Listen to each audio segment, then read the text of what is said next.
Okay, class, in this tutorial we're going to talk about how to configure your inbox and organize it in a way that may help you to keep track of all your emails. So if we look here, this is the button or the link to our inbox, and that's what's displaying right now. If we click this, if you hover over our inbox and click this little down arrow, you see there's ways you can sort your inbox.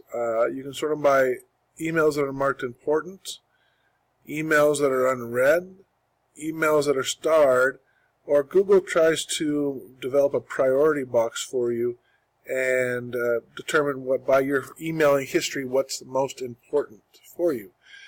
So there's different ways to sort it. Another thing that Google does for you, or Gmail tries to do for you, is sort your email into categories.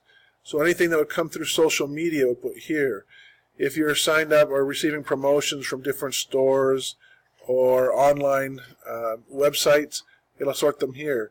Updates like news or things that don't fit into the other two categories, it'll sort here. And then forums or chats or other kind of recurring emails that might be sorted here.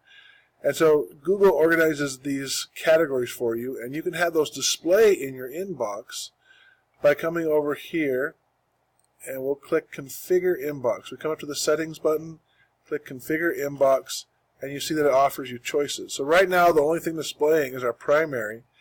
We can click Social and have that displayed, Promotions, Updates, and Forms. Now again, this is optional for you. You don't have to do this. I'm just making you aware of it. Now you'll notice right now there's nothing up here being displayed, but if we check all these and hit Save,